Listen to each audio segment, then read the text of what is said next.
Welcome to The Explainer. Today, we are cutting through all the noise, all the hype, to get to the real financial story behind one of the most talked about platforms on the internet, OnlyFans.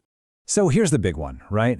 The million-dollar question. You've seen the stories, the headlines about creators making a fortune.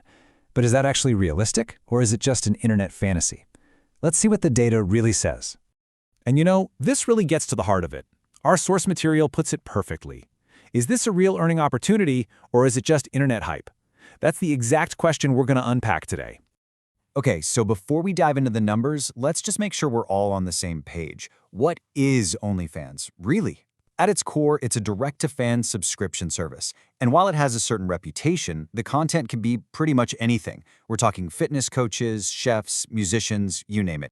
All right, now for the main event. Let's get into the numbers, the stuff that really matters. Let's forget the wild headlines for a second and look at what creators are actually bringing home. Look, the stories you hear, they're not the whole story. Not even close. Yes, a tiny fraction of creators at the very, very top are making life-changing money. But for almost everyone else, the financial reality is a whole lot different. And wow, just look at this. This is where the hype really meets reality. The average or median creator, they're pulling in around $150 a month. Meanwhile, the top 1% are making over 10 grand a month. It's not just a gap, it's a massive chasm. So you can kind of see the ladder here, right? Beginners might make a little extra spending money, but to climb up to those higher rungs, that takes more than just posting a lot. The real secret? It's about showing up with a dedicated audience already in your corner. So that begs the question, right? Why is there such a huge difference? What's really holding most creators back from reaching those top tiers of income?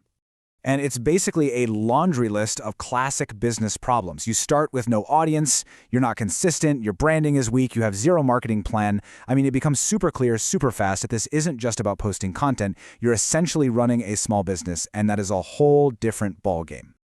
Okay, so let's flip this around.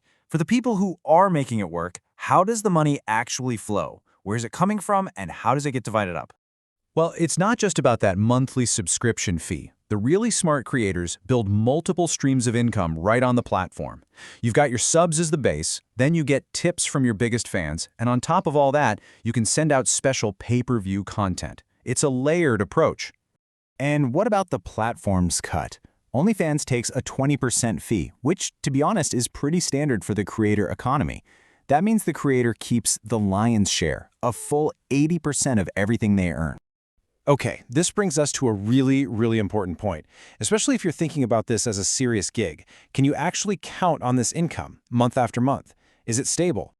And the answer from our source material is a pretty hard no. I mean, think about it. Your entire income is basically built on a house of cards.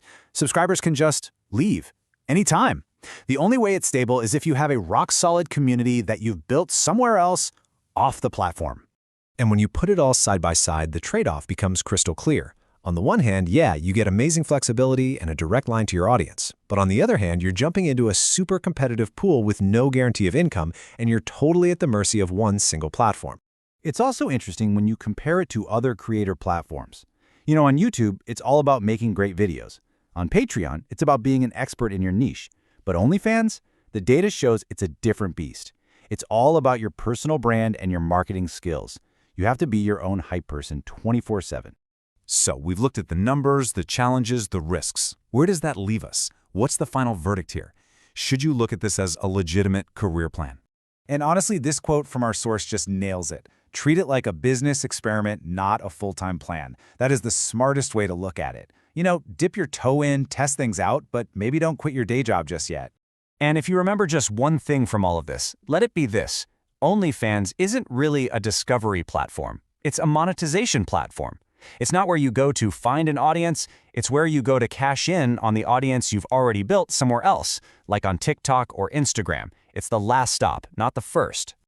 Which brings us to our final thought. If making money online isn't like buying a lottery ticket, if it's about real strategy, then what's your business plan? What are the actual steps you're going to take to build something that lasts?